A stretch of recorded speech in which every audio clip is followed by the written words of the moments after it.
বাংলা বর্ষবরণ উপলক্ষে রাজধানীর গুলশানের শাহাবুদ্দিন পার্কে চলছে আলপনা আঁকা। এই নিয়ে আরো জানাতে যোগ দিচ্ছেন আমাদের সহকর্মী শাহিদ আহমেদ। শাহিদ, আপনাকে নববর্ষের শুভেচ্ছা। ভোর হলেই নতুন দিনের শুরু হতে যাচ্ছে। এই মুহূর্তে অনেকেই মধ্যরাতে এই আলপনা আঁকার কাজে অংশ নিয়েছেন। সেখানকার সবশেষ পরিস্থিতি নিয়ে জানাবেন। বান্ডেল থাকলে প্রতি সেনমানিতে টাকা বাঁচবে। বিকাশ সেনমানি বান্ডেল কিনে জিতুন প্রতি লেনদেনে।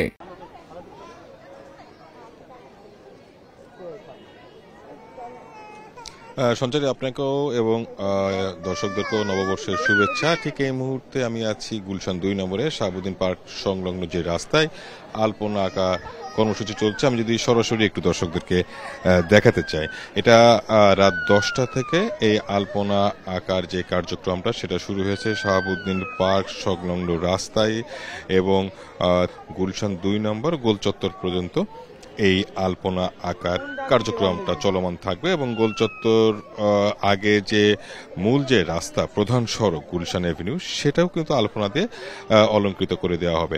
এই কিছুক্ষণ আগে এই আয়োজক যারা হচ্ছে এই কার্যক্রমের আয়োজক অর্থাৎ গুলশান সোসাইটি, সেটার সভাপতির সাথে আমি কথা বলেছিলাম। গুলশান সোসাইটি উনি আমাদেরকে যেটা জানিয়েছে যে গোলচত্বর পর্যন্ত এই আলপনা আঁকা কর্মসূচি চলবে এবং এটা সবার জন্য উন্মুক্ত থাকবে। শুধু যে গুলশানের বাসিন্দা তা নয়, এবং এখানে বলা যায় যে সারা ঢাকা শহর থেকে মানুষ উৎসাহ উদ্দীপনা নিয়ে আসছে এই কার্যক্রমের সাথে নিজেকে সম্পৃক্ত করার জন্য এবং আজকে ভোর পর্যন্ত এই কার্যক্রমটা চলবে। পাশাপাশি আজকেও কিন্তু বেশ কিছু কার্যক্রম রয়েছে পার্কের ভিতরে, এখন যদিও এখনো শেষ পর্যায়ে।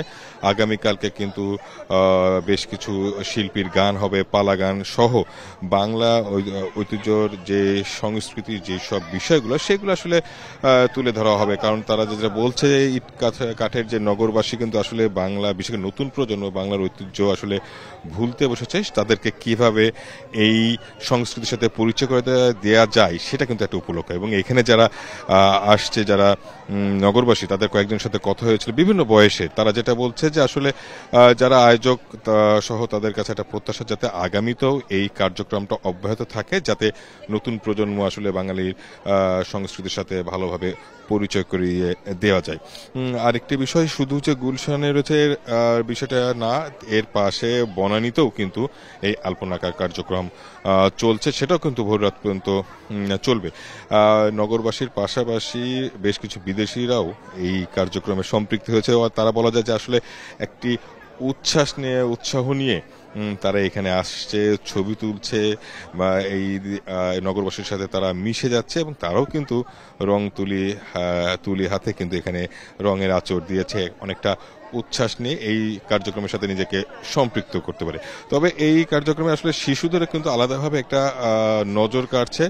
সবাই কিন্তু বা সাথে করে তাদের বাচ্চাদের নিয়ে আসছে এবং এখানে তারা অনেক বেশি উচ্ছ্বাস নিয়ে, কারণ সাধারণত এই ধরনের কার্যক্রমে এর আগে কিন্তু তারা সুযোগ পায় না, সুতরাং এই সুযোগটা তারা পুরো পরিবারের মধ্যে ভাগ করে নিচ্ছে, পাশাপাশি পুরো নগরবাসীর মধ্যে ভাগ করে নিচ্ছে। যদি এক কথা বলা হয়, এই গুলশান 2 নম্বর যে আলপনা আঁকা কার্যক্রম গুলশান সোসাইটির উদ্যোগে, সেটা এখন পর্যন্ত চলমান রয়েছে এবং তারা ভোর পর্যন্ত চলবে। গুলশান 2 নম্বর সড়ক পর্যন্ত এই আলপনা কার্যক্রম চলবে, পাশাপাশি অন্যান্য সাংস্কৃতিক কার্যক্রমও কিন্তু এই পার্কে অনুষ্ঠিত হবে। মূলত এই ছিল গুলশান 2 নম্বরে আলপনা আঁকা কর্মসূচি থেকে সবশেষ।